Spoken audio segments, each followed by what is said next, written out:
Welcome, everyone, to episode 41 of the Snapcast podcast with your hosts, Brad O'Brien and Mike Cooley. This is a Magic the Gathering podcast where we talk about magic and magic-related things. We're geared towards the competitive Magic player with a casual interest in finance, so welcome if that is you. We're happy to have you. Holy hell. WOTC has botched it up good this time. They botched it good. This set hasn't even dropped in paper yet. And man, isn't some busted stuff happening. This is insane. So this is what we've got today. We've got some discussion points where we're going to talk about some crazy things that people are already doing, decks that they're already building in standard, historic, that are just busted. And this set isn't even legal in paper yet, man. Of course, we're talking about Zendikar Rising. Man, a buddy of mine even sent me a video of him playing a standard deck on Arena, and oh my god, it looks demoralizing.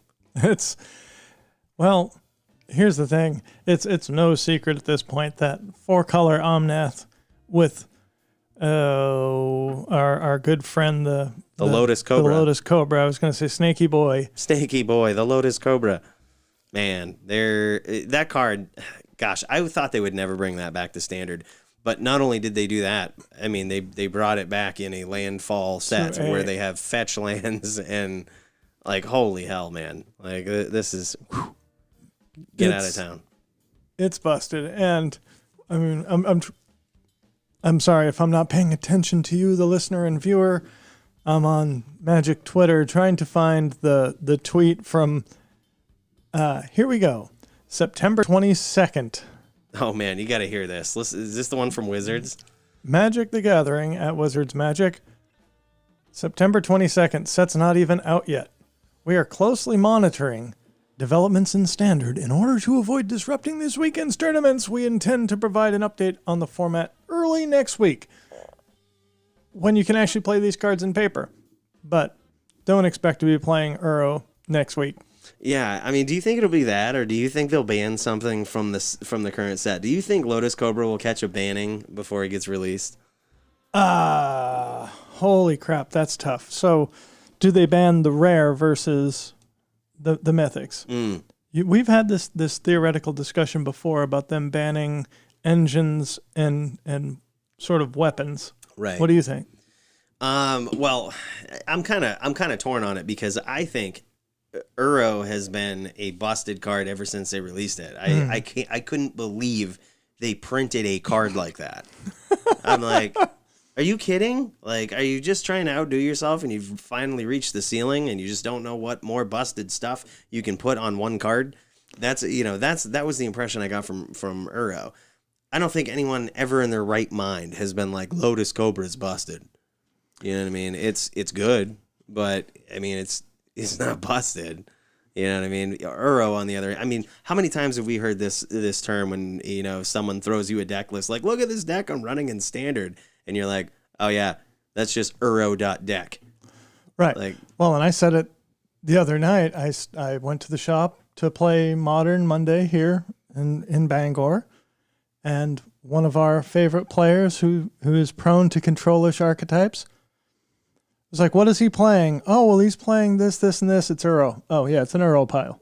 It doesn't, once you say, at that point, it doesn't matter. I mean, he was playing Tarmogoyf, but he was playing, you know, like a 3-color control deck with Uros and Tarmogoyfs as his finishers. Right. I mean, it's so bad when, like, I mean, I'm guilty of this myself. I mean, we're going to show you a video today from a buddy of mine who sent this to us. It's a video of him playing Magic Arena with, you know, what some would call an Uro.deck, but it's insane. And I am guilty of this. The first time he sent it to me, I was like, does it run Uro? Oh, yeah, just Uro.deck. And I didn't really look into it much else. I'm like, okay, so you're just trying to abuse this and, you know, cast an Uro and win. But now you have this pretty busted. Oh, we're just going right into it, dude. Well, let's let this play because you're about to see our friend Kawa take a 10-minute turn. He gives his let's see. Hold on. He really he puts goes the after salt his, in on his next turn. What do you got there? You just smacking your own ass for the fun of it. That was a spider, dude. I had a spider crawling on me. Well, my house is 120 years old. I hit him good, but I don't think I killed him. I don't think you did either. I still saw him, like, he was knows what's dazed. up. Yeah, he knows what's up. Like, he took probably 10 damage on turn 1 there when I first felt him. That was 10 damage, but he's still in the game. I don't know. Well, he had a Lotus Cobra in play. So, dude, okay, so Kawa sent us this video, and this is, like, pretty dope. You could see him kind of antagonize his opponent there and be like, good game on turn 2. And this is about to get ridiculous. Like, oh, no, it's right. Is this where he says it right here? I think so. I backed it up. Yeah, okay.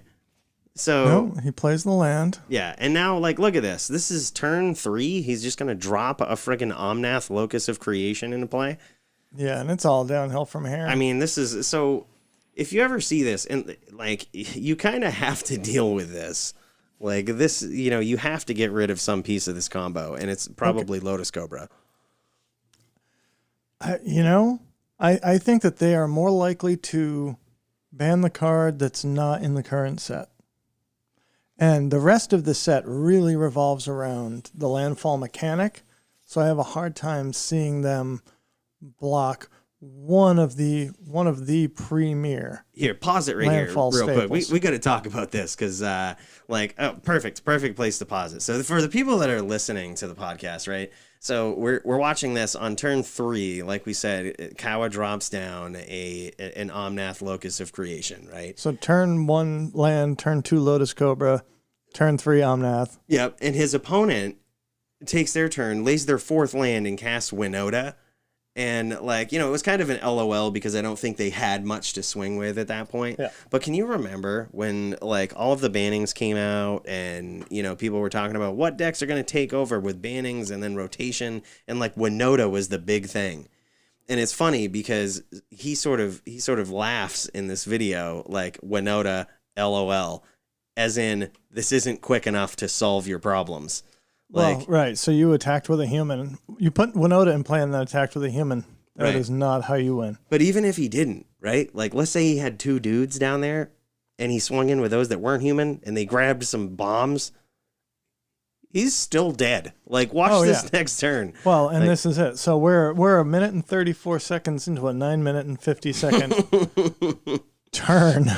I mean, but yeah, this is basically like an 8-minute turn right here. And you should see. So we'll try our best to articulate what's going on. He says, he sort of gets smart over here and he says good game in his draw step, which Yeah. I'm glad he did, because I think by him doing that, it kind of pissed his opponent off enough to be like, yeah, let's see it. Right. So- His opponent didn't just scoop, was like, I'm going to let you play it I'm out. going to make you do it. And it was good because he's recording it and he wants to show this off. So it was like, well-timed, good game there. You probably pissed your opponent off enough so that they're not going to scoop and you're going to get to show off your combo, which, you know, we're forever grateful Exactly. for. Show me what you got. Right. You think you're going to good game me on your untap step for turn 4. Right. So yeah, let her play right here. We'll try to articulate. So basically, what we have here is we have 3 lands on the board, and they're untapped. We're in the first main phase, and none of the creatures I'm about to list have summoning sickness. Omnath, Locus of Creation, Lotus Cobra, 3 lands untapped. Haven't played a land, and guess what hand we have in the grip? A second Lotus Cobra is about to hit the battlefield, folks. Oh my God, second Lotus Cobra. Oh, don't play that Fabled Passage. Oh my God, look at this. Don't get that first landfall trigger off of Omnath. So you get 5 mana off from a Fabled Passage here from 2 Lotus Cobras. No, you get 6. Because once he cracks the Fabled Passage, oh no, so you're right. He gets 4 from the Fabled Passage plus 4 from Omnath. So he gets 8 mana off of this. Oh one yeah, land. yeah, that's right. Because Omnath has an ability too. Totally forgot about that. Like, we're just focusing on the crazy shit that's going on with Lotus Cobra right now. Right, So he's like, he added 2 mana to his mana pool, cracks the Fabled Passage, gets another land. That land comes into play, untapped. triggers Lotus Cobra 2 more times. So now we're at 4 mana. We get a trigger from Omnath. That adds 4 mana. So there's 8 mana, and then he's got 1 mana that he can tap from this land to get 9 And he mana. still has 2 lands untapped. Right. Like, this guy has, what he just casted Roiling Regrowth, so he's going to sacrifice a land, search your library for up to 2 basics, and put them onto the battlefield. Tapped. I mean, But tap, anyway, but still. he's going to get the 4 damage trigger from Omnath, and he's going to get 4 more Lotus Cobra triggers. God, that's so ridiculous. Like, that spell netted him mana right there. Like, do you see the problem with this? Yeah. Like, and he sacked his tapped land, so he still has 2 untapped mana, and right now 3, 4, 5, 6, 7, 8. 9, so he has 11 mana. He casts Escape from the Wilds. Exile the top 5 cards of your library. You may play cards exiled this way until end of turn. So, like, and you can play an additional land this turn. That's a big one. So he just plays another Fabled Passage. So why we're articulating all of this and like why we're talking about all of this craziness, right, is just to tell you that like this format is busted in one way or another. And here's the difficult thing. It's hard to put a finger on what it is. Right, because Uro isn't in play yet. Right. So saying, oh, Uro is the problem is pretty presumptuous of me. It's just that Uro has been the problem. Right. I think Uro is also, like I said, that's old standard, baby. We ain't selling those packs no more. Right. Like, we want to sell Omnaths. It makes sense. It really makes sense. Also, you can kill an Omnath and it's gone. Exactly. You can't do that with an Uro. And if you play your... Genesis Ultimatum. Now, we're still in the same damn turn. Yeah, so like just to recap, like we're still just kind of letting this video play in the background, but just to list off some of the spells that this guy's played this turn: Genesis Ultimatum, 2 Uros, the Escape to the Wilds. He's played Roiling Crab. He's played like what 4 extra lands? No, 3 extra lands, 4 lands total so far this turn. With the Roiling Regrowth, yeah. Yep, getting tons of triggers off from Lotus Cobra and Omnath, like, and sure. Well, that's it. It's a combo deck. Yeah, I mean, sure, Uro hit the board, but like, what the hell went wrong here to allow this? This was turn 4 format. That's what standard is now. Is that too quick? Is the question. I mean, that's the goal for Modern, isn't it? Right. That's what I thought. Like, that's why they originally banned Jace. But then they brought him back under literally they said this. They're like, we're kind of a turn 4 format in Modern. Right. So, and if your turn 4 play is Jace, that's Jace, not busted. Exactly. Like if it doesn't exactly, win you the game totally right there. So it's fair. And now he's got Ruin Crab out. And now he's starting to also mill his opponent. More Lotus Cobra triggers. By the way, he's got 3 Lotus Cobras in play now because he keeps playing these cards such as Escape to the Wilds that exile cards from his library, and he can play them until end of turn. And because all of these cards that he keeps casting gives him the ability to either drop lands from his battlefield into play or to play an additional land, he keeps getting these triggers from Lotus Cobra. And the more he rips them off the top of his library and can play them, the more triggers he gets in general from it. Like, it's kind of ridiculous, man. Like, and this is what I was saying. It's really hard to put a finger on it. Is this Uro's fault? Huh. Is it Lotus Cobra's fault? What is going on here? Maybe it's Fabled Passage's fault. Maybe we're completely wrong, and it's Fabled Passage that's the villain the whole time. Because I can tell you straight up, this would not have been possible without Fabled Passage. A fetch land in Standard. The only fetch land in Standard right now that allows you to get an untapped land. Yep. So... something to think about, man. There's a lot of stuff going on. Power creep in Standard is and a thing. Here we are, still 7 minutes into this turn. Yeah, I mean, like, so for the people that we're 5 minutes into this turn. He plays another Escape to the Wild, can play another land for turn, nets 4 mana off of this land for turn. By the way, okay, so you remember that card I was really fired up about when they leaked it? Ruin Crab? He's got a couple of these in there, too, just because, why not? It's a win con. I mean, he's going to drop so much land into play. He's going to mill his opponent 3 cards every time. Like, there's the second Ruin Crab. Just throws another one down. And just to describe this for the people that are listening, right? Like, he's been going off now for what, like 5-6 minutes or something on this same turn with triggers popping up all over the place. He's got, I don't know, 10 plus land on the battlefield on turn 4. And he has probably, what has he got? 11 cards in hand right now. Like, this is absolutely insane.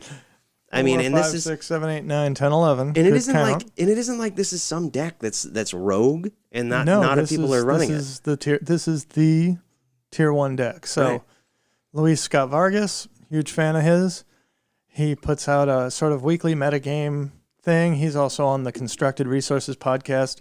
He said basically this week, so this is the deck you have to have a reason not to be playing. Like, you can decide, I don't want to be the guy playing Omnath, but good luck beating it. Right. I mean, that's the thing. Like, you have to justify a reason not to play this right now. And everybody, here's the pattern of thought people fall into when they see a busted deck like this. Yeah. Is they say, oh, well, I would have just got rid of the Lotus Cobra, or I would have just got rid of this, or I would have killed Omnath as soon as it hit the board. It's like, okay, but you didn't solve the problem. Like, you still, even if you wipe this board clean and you keep dumping everything they put out, they're just going to cast a Uro and come right back into the game. Or they're going to cast this guy, Terror of the Peaks. Right. And So just his over win the cons game. in this deck are Ruin Crab or Terror of the Peaks that would allow you, even without haste, to end the game. Right. And it's one of these things that, like, Terror of the Peaks is a win con, but it's also a very reasonable win con. Meaning, if you have nothing else going and you top deck a Terror of the Peaks with 5 mana, or even 4 mana, that's a total fair card. Lotus No Cobra, doubt. like, you know what I mean? Yeah, it's just you have a couple of ridiculous cards that are reaching, like your Genesis ultimatums and shit, that if you land them, great. But Speaking of Genesis Ultimatum, yeah, here he is, man. Just here we are jams one. 9 minutes into this turn. We're going to Genesis Ultimatum and put an Ugin the Spirit Dragon into play. Yep. Oh, man. And then he's just like, oh, this is so nuts. He just aims it at his opponent. Yeah. He aims his Terror of the Peaks at his opponent. Uses Ugin to exile. No, he's going to kill a creature because he doesn't want to exile colored permanents. It's really hard to wipe your opponent's board when you have so much committed to yours. But But you just keep bolting them. I mean, I played a mostly colorless deck last night. Oh, he passed the turn. yeah, he did. But at the same time, Yeah. like, your opponent, what the hell are they going to do? He had the 7 cards in his regular hand, and he had like 4 or 5 exiled that he could play to the end of his next turn. Yeah, I mean, no, there's no coming back. What was he from at for that. life? Like close to 20 either way. Oh, like, I didn't look. Oh, he had to be way up because he kept getting. Oh yeah, he kept gaining life from Omnath, Uro. from Uro. Yeah. 31. Yeah, your the go. the one thing that I will give credit to Omnath for is once you go through his cycle of triggers, that's it. You get your first landfall trigger, which is gain 4 life. You get your second landfall trigger, which is add 4 mana to your mana pool. You get your third one, which is deal 4 damage. Right. After that, you can play all the lands in the world and not get another. Which seems fair, right? Like you think, oh, good. Oh, that well, does not fair. Oh my God, yeah, right. Like it's really not. It's still really busted because I think they tried to design it with some level of fairness, but they failed horribly. Because if you think about it, you have an Omnath, Locus of Creation in Modern, let's say. Every fetch land you play gains you, 4 life and gets you 4 mana, and then plus you have the extra mana from it coming into play. Yeah. Come on. Yeah. Like, that's so bad. It pays for itself with a fetch land in play. Right. You basically double your mana next turn. It's one of those cards that says, Yeah, so Bolt's not going to deal with me, so you need, in Modern, you need like a path, you need something that destroys or exiles a creature. 2 turns every turn. 2 triggers every turn without even trying hard. Exactly. Without even breaking a sweat. Yeah. It seems like they designed it with some level of fairness in mind, but really, let's be serious, they Right. didn't. So it doesn't have escape. But it's Fair. got, Completely fair. and it's got a higher casting cost than Uro. It's worse than Uro. Like, from a design perspective, Uro does everything that you want in life. It draws you a card, it gains you life, it gives you a super good beater, and it keeps coming back. Omnath says, okay, you want to play an 8-drop on turn 5 Right. Well, here's the thing. and gain life? And draw a card. It draws a card when it enters the battlefield. Well, so does Uro, though, right? Yes. But at the same time, here's the difference, right? Here's the difference. They're only 1 mana apart, but I think this is the big difference. Whenever someone plays an Uro on turn 3, or for 3 mana, I should say, Yeah. no one really feels demoralized when it hits the board. Like, God damn it, I have to get rid of this now. It's like, okay, well, it's going to die. I feel pretty demoralized, but continue. But, okay, when it comes back with escape, you feel demoralized because you're like, damn Well, it. yeah, Well, but you now this also is real know bad. it's coming back. Right. That's true. But then if Omnath hits the field, right? think about all the couple of different ways he could hit the field. He could hit it turn 3 or 4 with mana ramp, right? Like with fairness or mana ramp, he could hit it on turn 3. And it's one of those things where damn sure, if you do not answer this on this turn, you're dead. Like you're dead. That's why I think this is a big problem, man. So what are they going to do about it? I don't know, man. Are they gonna? This is why I go back to the You think original the Lotus statement. Cobra? I think that probably the deck gets weaker without Lotus Cobra, but I would think the argument right now is that you either ban a card that hasn't dropped yet, or if you want to take it to what you were talking about, ban a card that you're not printing anymore and you can't make. Yeah. You can't make. But if they're doing the right thing, and they're not thinking about their friggin' profits or whatnot, and I guess that's an arguable point, right? But right. Is that the right thing for us or the right thing for them? Exactly. But like if they're doing the right thing for the metagame, I think Lotus Cobra is probably the one to ban. See, I don't know. I think the inevitability of escape is, I don't know. I mean, obviously you got halfway through that turn without playing a single Uro. Uro definitely took that turn to the next level. Oh, it sure did. But I mean, Terror of the Peaks could do the same thing. Ugin could do the same thing. Yeah, no, but you have to be able to keep playing stuff. So Lotus Cobra is what allows you to keep doing that. Yeah. Effects that let you play multiple lands a turn, which is Uro. Omnath does not let you play multiple lands per turn. Right. So even with, he started that turn with 1 Lotus Cobra in play. On turn 4, he played his second Lotus Cobra and went to town. At the end of the turn, he had 4 Lotus Cobras in play. Right. Well, and also here's another thing to think about. You have Uro who lets you jam a land from your hand into play, right? Yeah. Are you really going to allow a card to be out there that comes out the turn before that and it makes that busted card even more busted? Is the thing. That's why I think the right thing to do in standard is to get rid of Lotus Cobra, man. Come on. Like, it's really... Am I wrong? Like, it just seems like whenever you have a deck that can go off on turn 4 because of that card, probably the one to get rid of. Banning Lotus Cobra in standard before it's even actually hit the shelves. It's going to be paper legal tomorrow. The weekend tournaments are going to happen, and then on Monday they're going to make a BNR. That just feels bad, man. Yeah. That just feels bad. It doesn't feel right. So I heard a rumor. I can't confirm, but do you know from like your historic, no pun intended, knowledge of Magic, that there have been bannings before where cards have not quite dropped and they ban the card, such as Skull Clamp. Yep. That was banned before it dropped. Pretty sure, yeah. I'm pretty sure it was too. Like, can't confirm, but I've heard a lot of people say that. And then we've had erratas before launch. We had the errata for the pirate, the 4-drop pirate that steals your opponent's stuff. Yep. And then we had the Felidar Sovereign. I believe that was errated even before launch. Like, people knew what that could do before launch. Right. So, can I interest, speaking of historic? Yes. Good segue. This is not actually historic. Do we want to look at historic? Let's look at historic. With that segue, you can't go anywhere but historic now. You've pigeonholed yourself. You guys might be familiar with MTG streamer with the deepest voice I've ever heard. You guys ever heard of Merchant before? You guys ever heard of Merchant before? Now, I was excited. I talked about this a while ago. I picked up some Magnetic Thefts. I'm interested in Colossus Hammer. I think that the new Nahiri is fantastic. I didn't even know about this card, Resolute Strike, but check out some of this game from Merchant. So what's he playing? So he's playing Boros Equipment.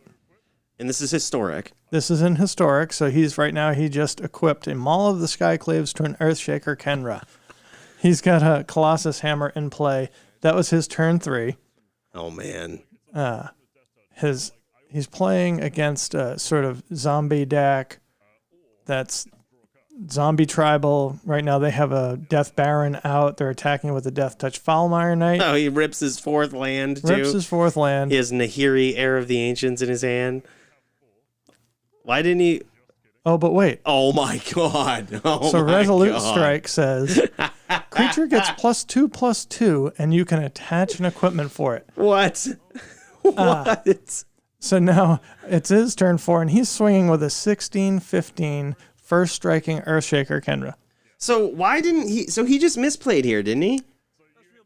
He should have waited for blockers to be declared. Yeah, he should have waited for blockers to be declared. That's terrible. So I'm not saying that he's the best player in the game, But I'm just saying this is a cool deck. Now, does it fold to removal? Sure, probably. yep. Until the next turn when you play Nahiri, he's going to play Nahiri, make a 1/1 token that automatically equips this second Oh my god. Colossus Hammer. Right? So you get a 1/1. Now you have a 14/13 and an 11/11. Yeah, no big deal, man. Like, you just got to deal with this stuff.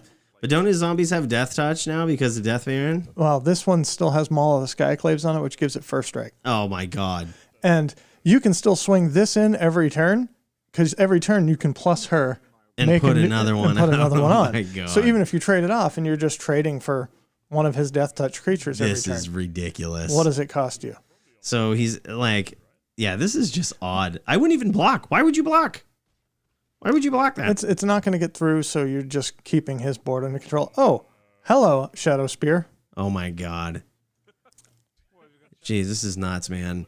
So this is really cool. Like, the point being here, some of the power cards that they've printed have just really made, I think, unintended impacts on these formats.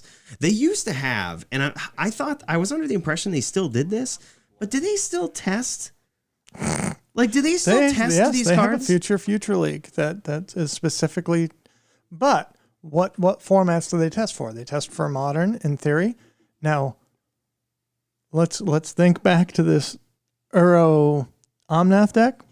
How would you like to play that with Once Upon a Time? My god.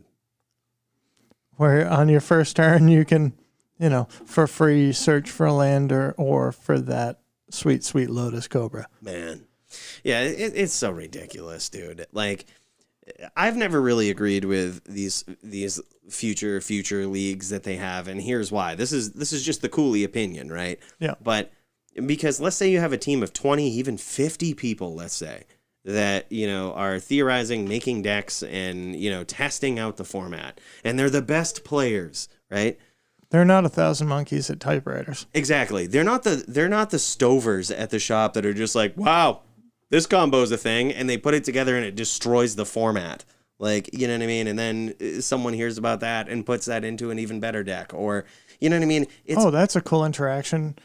If we put it here, it's competitive. Yeah.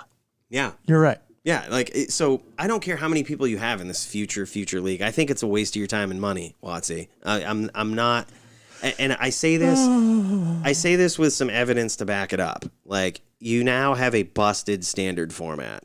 Like, you shouldn't be able to turn 3 in Omnath and turn 4 destroy your opponent or demoralize them and make the game entirely unfun to play in standard.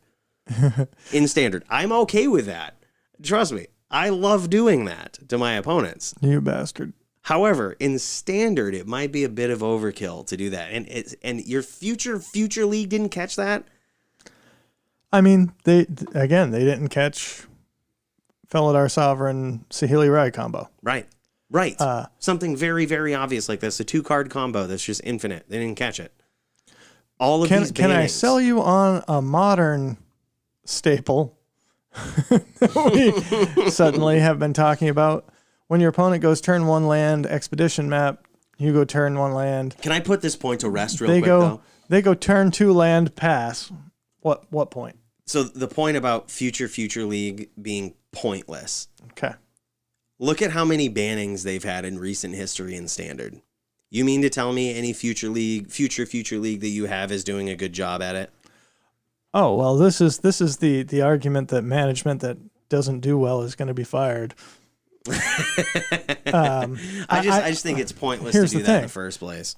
How much input does the future league actually have? Like, one of the things that a lot of people talk about is that there's the whole design team, and then they get to the end of the set and they have this masterpiece, and somebody from Hasbro says, that's cool, but you know what's really going to sell packs? If this card drew a card as well as made you 4 mana and gained you 4 life. That's true, man.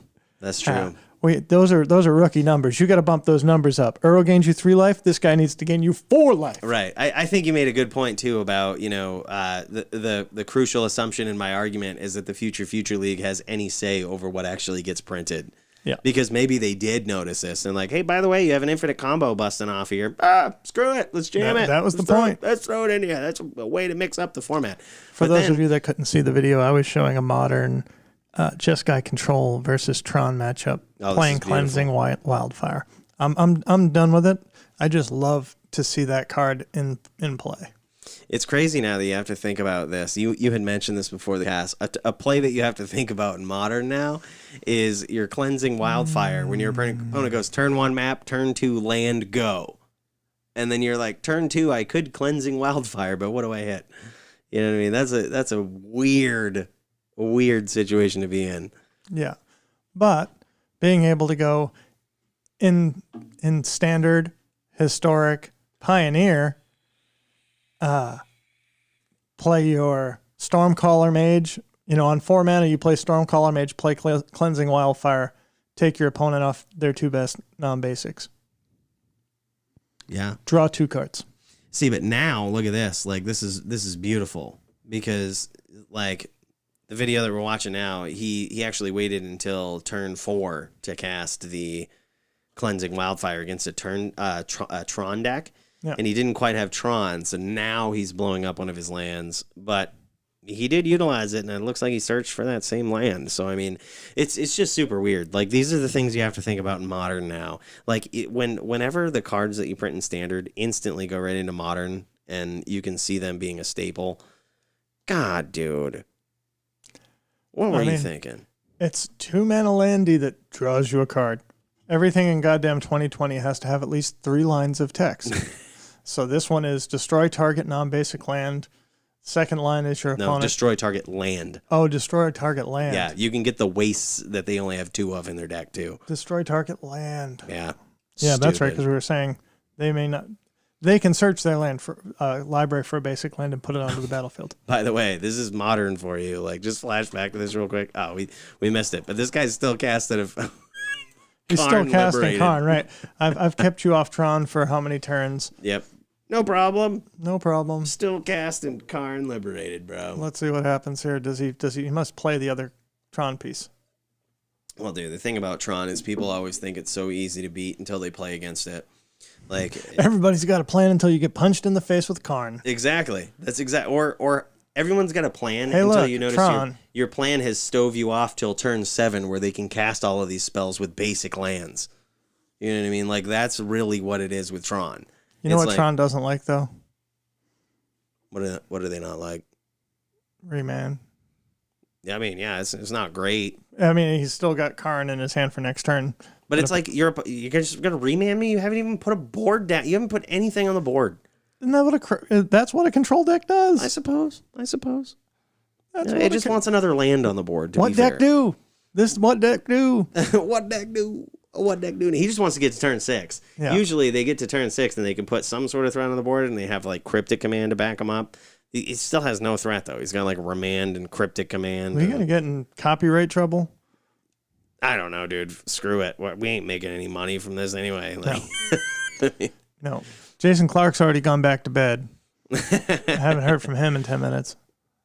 But dude, like this is nuts, man. Hey, look, like, Karn Liberated. Oh man, look at that again. And if he keeps onto this game plan here, it's gonna get to the point where his opponent can just cast Karn twice in the same turn. Be like, all right, yeah, that's fine. You need some sort of threat, right? But yeah, so the main point of all of this, some of these cards, man, they're already creeping into these eternal formats that are just like, wow, Cleansing Wildfire. You called that. I kind of came on board later and was like, yeah, you're right. Like, that card's really good, you know? So I appreciate that. Yeah. We did that first week when that was spoiled. I was all about it, and you were like, I don't know. But you came around. Came around before all of these decks came. That's true. You know, it takes me a while. It's too good to to see be it true. in practice to believe in it. Right. It just took you a week. It took me a week. It took me. All right. It took me some time. Can I show them one more? Dude, you sure can, man. I see this one card here. Please just let this be the card pop up when you switch your screen. So I would like to play Splinter Twin if I can. This is standard. Here we go. Well, this is standard. This is standard. Wow. On Arena. You know, yep. This is... So what we're looking at right now is there's two cards on this, or it's two things on the stack. We have Lithiform Engine. Lithiform Engine. Copies Corridor Monitor. You guys Splinter recognize Twin, that voice. In Standard. Everybody knows that voice. So Everybody. that was Corridor Monitor, untapping Lithiform Engine, paying to copy Corridor Monitor, untapping Lithiform Engine. This is exactly what Cow was talking about when he reached out to us a couple weeks ago. Like this is the broken stuff right here that is completely like this is the stuff, and this is in Standard. Like this is in Standard. He's pulling this off in Standard. Granted, it's a rogue deck. I'm not sure if it's really tier 1, but so I was messing around with another brew of this last night, and let me tell you, there's Sky Scanner. It's a 3-mana 1/1 colorless creature that when it enters the battlefield, you draw a card. Playing that, drawing 2 cards, or making 2 copies of it and drawing 2 cards, or making a copy of it and then doubling a trigger when you have tons of mana because you are playing Forsaken Monument. my God.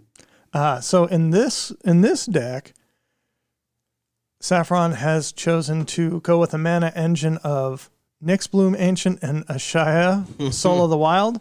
Ashaya makes all of your creatures tap for mana. Nyxbloom Ancient makes them tap for 3 times as much. That's so insane.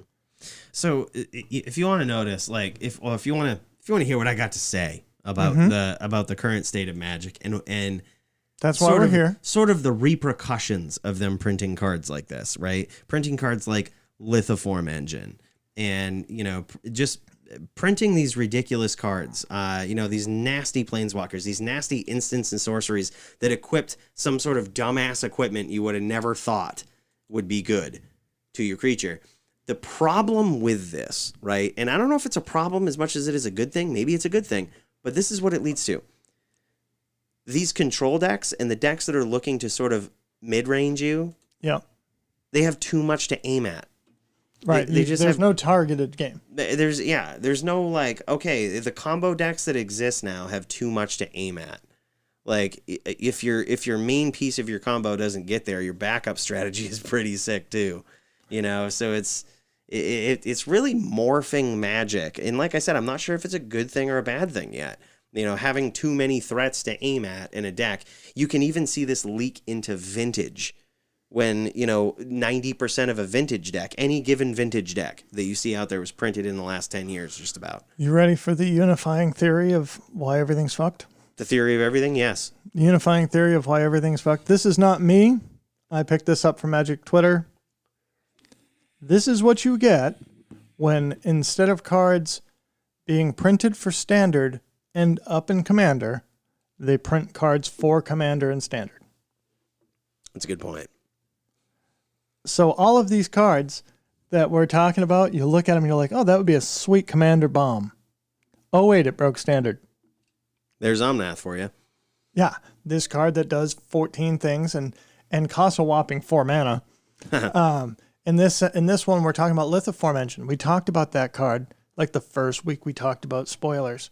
And how that's an EDH staple for life. Like forever, that will be a bomb EDH card. Right. I mean, it's almost like WOTC has adopted the mentality of like, let's just print busted cards first and ask questions later. You know what I mean? Like, where are you going with this? Like, what are you trying to do? How much does Nyxbloom Ancient cost? I think it's 7 or 8. So look at this board state. Saffron Olive has 7 lands in play. He has 4 Nyxbloom Ancients. 4, 5, 6 Nyxbloom Ancients because he has all 4 out of his deck plus 2 copies that he made with Lithiform Engine. So you understand exponential math. Oh, yeah. Shia, Soul of the Wild, means all of your creatures tap for 1 mana. Nyx Bloom Ancient says that's 3. The second Nyx Bloom Ancient says that that's 9. What does the next one do? Is that really how that works? They stack right on top of each other like that? Look at his mana pool in this game. Oh my God. 743 blue mana, 729 red, 70 green. Oh my God. We are looking at... He's at 1 life. Sublime Epiphany. So Sublime Epiphany will also let him copy a permanent. So he'll copy another Nyx Bloom Ancient. This is just nuts, dude. They've broken many a format with this power creep that they continue to kind of go on here. This is nuts. I had no idea that it worked like that. It multiplies that. Like I thought for sure that it was like a static ability with Nyx Bloom Ancient. Yeah. Like that no matter how many you had in, they just tap for 3 times that amount. No. Apparently if you have 2, they tap for 9 times that amount. Yes, they are multiplicative. God, man. Yeah, and exponential. I mean, what are the odds that somebody in most formats are going to have more than 1 Nyx Bloom Ancient in play? Yeah. But seriously, again, this is standard. This is on Arena. So I have watched this whole video. Right now, the Arena client is choking on its own feces. So he's trying to make another copy of Corridor Monitor, but Arena's like, I don't know what to do right now. This is so nuts. Like he's clicking on Corridor Monitor, it's not registering. Yeah. It finally caught up. That's nuts. Let me copy that Corridor Monitor again. I think we figured it out. Yeah. Maybe the real reason they're printed this stuff is they're just, this is an extended test of Arena. Like what can Arena actually put up with? Well, what is this going to look like when it's on my phone? I love this. So like I said, I threw a pile of colorless lands and colorless cards that I had. His opponent ended up scooping. for those that want to know. Yeah. But so I was winning games last night with literally colorless.deck stuff that I have. I crafted 4 Lithiform Engines and I crafted 4 Forsaken Monuments. So I blew 8 mythics or whatever on those cards and then was like, Lochthwain Gargoyle. Okay, let's see what you can do. What's the Gingerbread Man? Let's throw 4 of those in there. Yep. And I started playing with it. And when I really started to get the sense of, the value of this thing, you can play the colorless land, Radiant Fountain, that gains you 2 life. You can copy that trigger. Gain 4 life after playing a land if you have nothing in hand. You can live for a long time and make a crap ton of mana to play Ugin. Right. Well, and here's the thing. This is what we were talking about, where there's just too many threats. Like in a deck where you're trying to mid-range them, or you're trying to just kind of stave off, right? It's almost, the more this pattern keeps up, the more that we're going to see in these Eternal formats that cards such as like destroy target creature super efficiently is just junk, because no one's going to run it, because your format is so diverse with threats like Lithiform Engine. You know what I mean? That like you have to get rid of that. You know what I mean? There's too much to aim at. You get rid of the Lithiform Engine, but I still have the Forsaken Monument, so my mana's all doubled, so I just play Ugin next turn. Or I just go with this. So you have to counter the Forsaken Monument, or you have to counter the Lithiform Engine, or you have to counter the Ugin. If you're not running a counter deck, you have to remove these very specific card types that historically have not really been that big of a threat. They've been good, but not really like a game-ending card type, such as Lithiform Engine. It's just one of those things. You can stack your deck with a whole bunch of, powerful enter the battlefield effects or triggered effects that now they just get ridiculous because you have a Lithiform Engine. It's just too much to aim at, dude. Or even what we just talked about, what we just saw with Nahiri and the Hammer. Yep. There's not really a creature card involved in there at all. So if you have this like efficient creature removal in your deck, that's great. That's going to save you for a turn, but the same thing's coming at you next turn. Right. I'm going to play my Hammer on 1, removal spell on your creature on 2, maybe another threat or another equipment on 3, Nahiri on 4, make a dude, equip it. Dude. Best of luck. Absolutely. You can deal with this creature. Next turn, I'm going to plus it and make another one. Yeah. And speaking of this card, there's a reason I brought this card up. Like, enchantment removal due to Naya enchantments, creature removal due to Crab, Lotus Cobra, etc., and Planeswalker removal. You need so much. There's too much to aim at, man. But like, there's a reason why I brought up this Colossus Hammer too, and like I kind of circled back around to this because I feel like not a lot of people are talking about this right now. There is a card in Standard that, and I granted, I know Colossus Hammer is no longer in Standard, but like, there's a card that was just recently printed that no one's really connected the two about with that involves this card, and it's the it's like the Thieving Skydiver, I believe is what it is, and it's that is exactly what it is. Nailed it. Oh, I'm so bad with names. I can't believe it. I thought I just made something up and Kawa was going to troll me again, but nailed it. Thieving Skydiver, dude. It's a 2/1 for 2, a blue and a colorless, and it's got flying and kicker X, right? So you pay the kicker X, and X can't be 0, but it says, when it enters the battlefield, if it was kicked, gain control of target artifact with convert mana cost X or less. If that artifact is an equipment, attach it to this dude. So he's like a built-in magnetic theft. Yep. And here's the thing. It sort of works like, you remember the Kiki Jiki and Zealous Conscripts combo, right? Like Zealous Conscripts, some people had trouble wrapping their head around it. They were like, wait, how does that work with Kiki Jiki? It's because whenever you say gain control of target permanent, it doesn't care who has control of that permanent. You could have control of that permanent already. It's the second part of it that really matters. In Zealous Conscript's case, it's untap that permanent, right? And it gains haste. Exactly. But I mean, with Kiki Jiki, that's all you're doing. You're just jamming that guy, making a copy, untapping your Kiki Jiki, doing it again, you know what I mean? But in this case, you have a 2-drop guy, which is probably coming out on turn 3, and you're equipping a 10/10 hammer to it with the same logic. Like you have your 10/10 hammer on the battlefield, and they're just like, yep, jam this guy, gain control of it, and attach it. So now I have a 12/11 on the board. It's like Phyrexian Dreadnought back in the day. If you could have, can you just imagine if you would have had a 2-card combo that would allow you to slam a Phyrexian Dreadnought on turn 3 back in the day, how quickly that would have got banned? So, what you're saying is, for 3 mana, we can play our Thieving Skydiver, and it comes out equipped with a Colossus Hammer. Cowan makes a good point, too. That guy is also a rogue and goes well into the rogues meta. Oh, hell yeah. Yeah. But people have forgotten that this is actually a card, too. Oh, my God. Yep. 1 Escape mana, velocity. red, enchanted creature gets +1/+1 haste, and it escapes. I'm not saying that this is at the same power level as Thieving Skydiver. Like the other thing that people are sleeping on with Thieving Skydiver is it's 3 mana. I'm going to put a 2/1 flyer into play and take your Stone Coil Serpent that could block it. God, that's so good. Like this card is so versatile. I think it's pretty appropriately priced now at about $8.50, $9. Like this card is really good. And so look at the foils. The foils are already twice as much for these borderless foils. Yeah. I mean, it's just one of those things. Like when we talk about these situations where there's too much to aim at, if you're talking about a card that can literally tempo your opponent, it's a merfolk, right? That's what it's supposed to do. Hold on. I'm trying to figure out why Kawa thinks that dies. Because if they have a Stone Coil Serpent on the board with counters on it, you take that creature.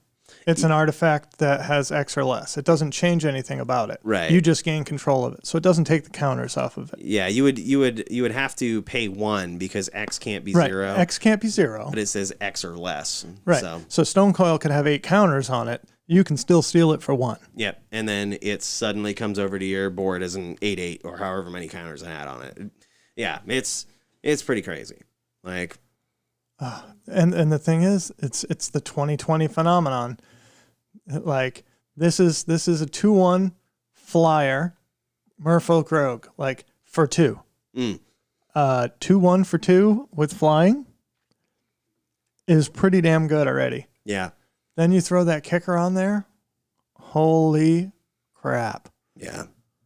They're stupid, man. But you know, when you think about it, there's too many cards, too many different types of cards to worry about, like to deal with in the format. Something that can tempo your opponent, take control of something, or even slightly act as a combo piece for you. That's the kind of efficiency I think you're going to have to be looking at now. Like whenever you play any format, you need a card that's just all over the place. And not only is it good to tempo and take your opponent's creature in that case with Stone Coil Serpent, but you also have a 2/1 on the board. Right. So you've got your creature and their creature. Exactly. And I really appreciate the synergy there, or the counter synergy, or however you want to look at it, the interaction with Stone Coil Serpent, because a lot of the decks that play Stone Coil Serpent count on it being able to block flyers. Yeah. Like, okay, here's the thing that I can block for your flying rogue deck. Yeah. A lot of stuff going on in Standard right now, man. There is, and I just want to find it here. Here, show our audience what you're doing, and I'll talk them through it over here. So I'm looking for, speaking of magnetic theft, there is a 1 white instant that gives target creature you control +2/+2 and attaches an equipment to it. We were just looking at that with one of the decks that was it Merchant that was playing in. It was Merchants, yeah. Merchant was playing in Historic, and it's like they just reprinted Magnetic Theft and made it better. Like what is it called? Insane. And pop quiz of the day. What card are we trying to think of here? Yep. That's gross. The Zareth is super scary. God, yeah. What is this 1 mana spell? I don't see it. Was it not in this set? Has it been in Standard for a while and I'm missing it? It probably has been. I don't know. No, it makes sense for it to be in this set right here. It's no, it's not Practice Tactics. Resolute Strike. Where is it? Right here.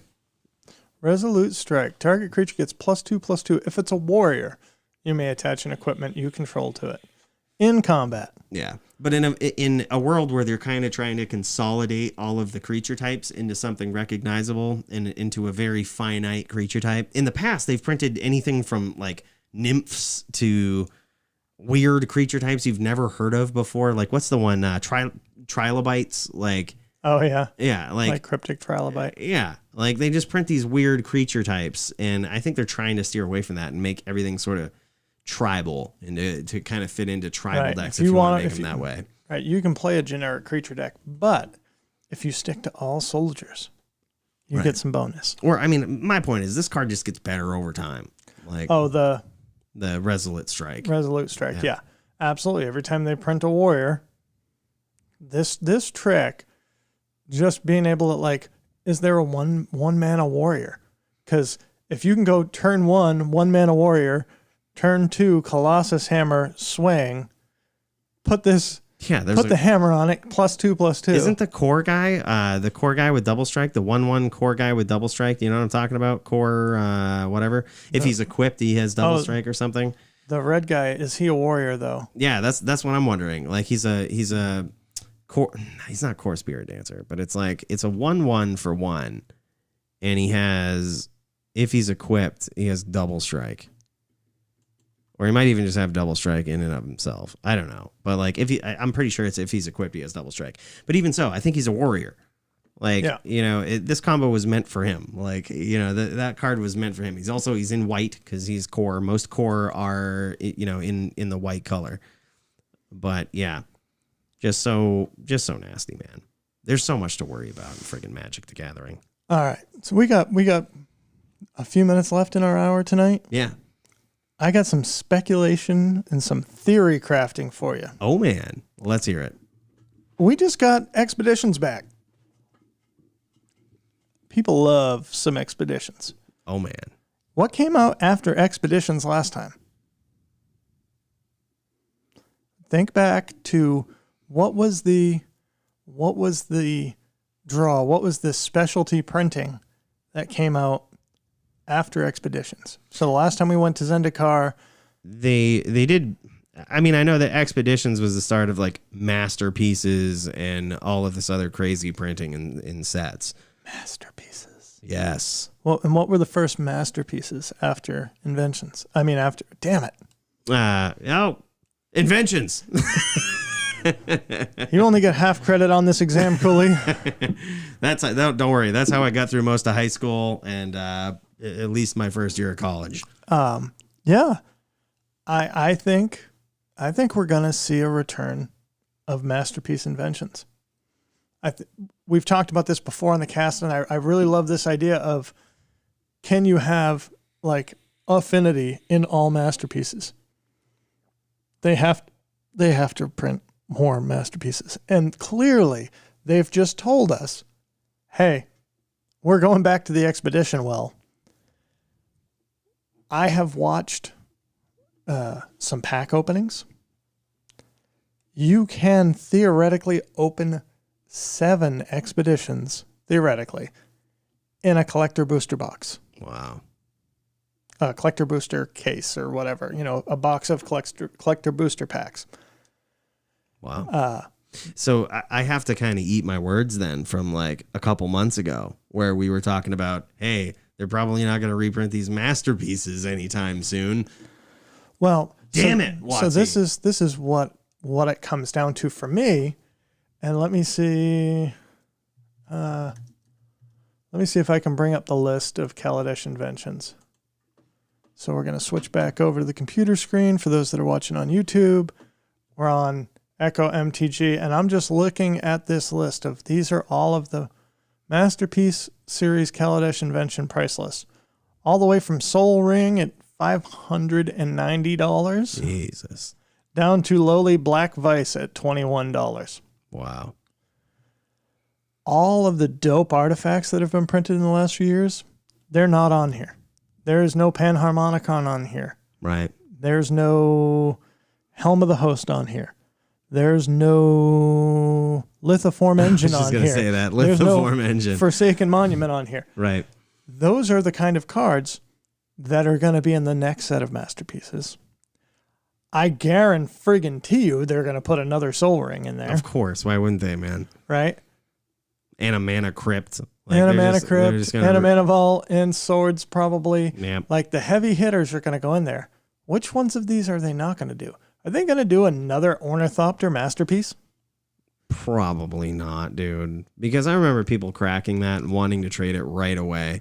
Thinking that it wasn't going to have any value. Hey, look, Right. they're, according to this, $74. Just out of curiosity, dude, what's the Steel Overseer at right now? $40-something, I think. Damn it, I paid $75 for mine. I feel so bad. $41.60. Well, and then you also, yeah. We got hit with another reprint. Man, that's the thing, man. Like, that's the thing that's so hard to predict right now. Here's the thing, though.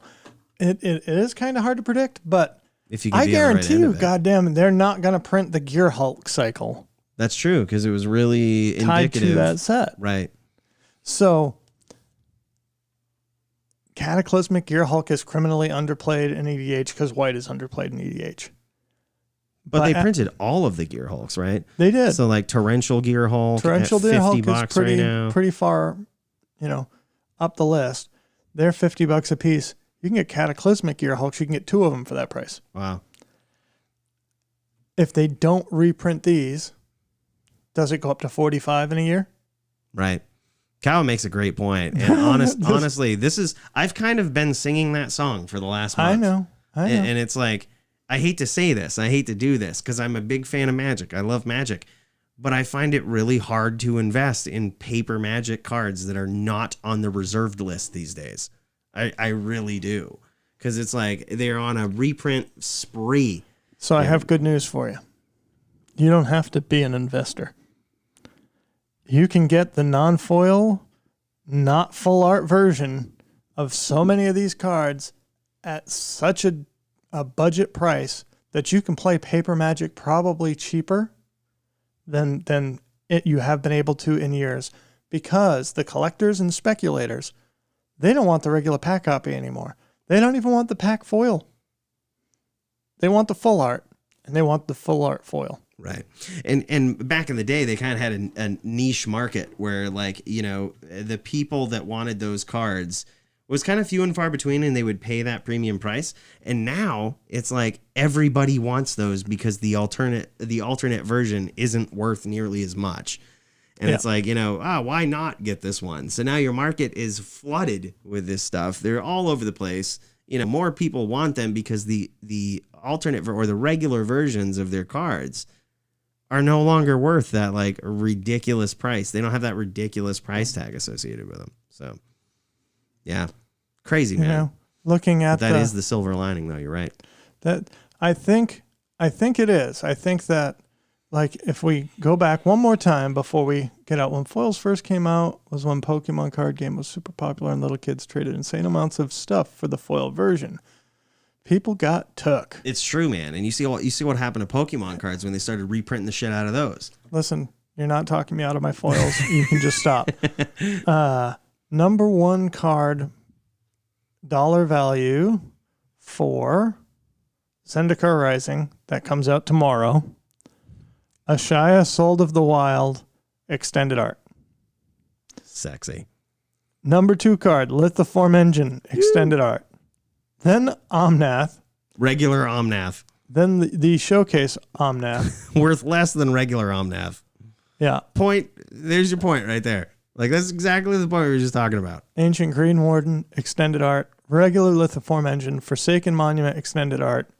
Turn Timber Symbiosis extended art. Seagate Stormcaller extended art. Extended art. Extended art. Extended art. Showcase extended art. These are the top value cards of this set coming out. They're all like probably the top 20 here are like, with the exception of a few cards. Right. Like Ancient Green Warden is one that people know is going to be playable eternally in Commander. Same thing with Lithiform Engine.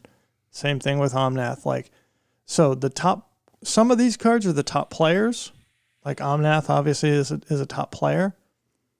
Yeah. But they're all the extended art version. So when you scroll down to the regular version of Seagate Stormcaller, that's between $3 and $10.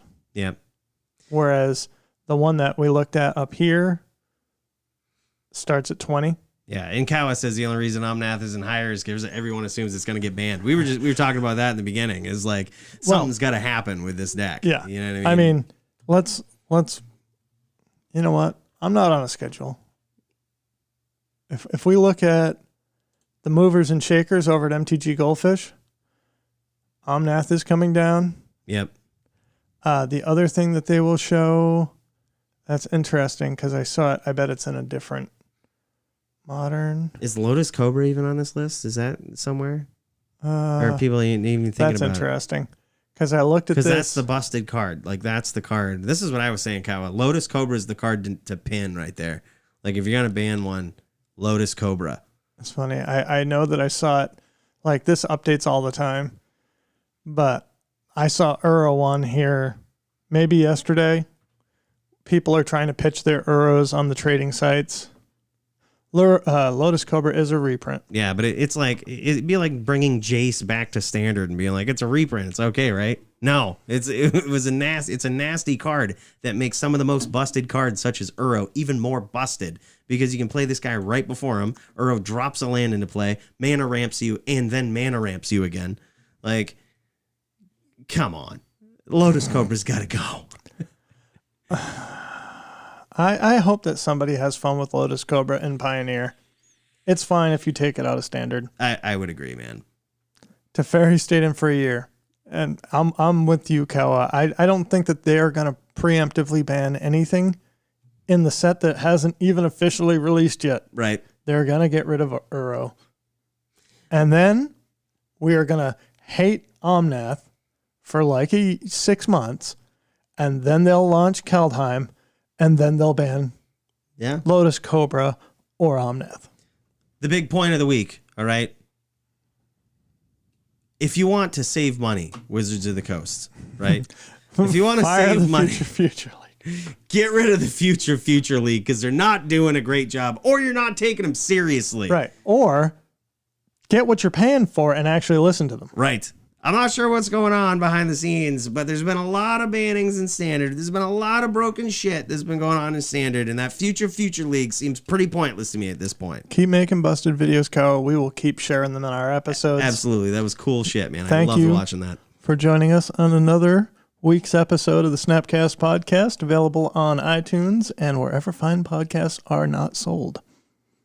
We love you guys. Thank you so much for joining us each week. If you haven't already, hit that subscribe button. Do us a favor. Get us in this YouTube algorithm.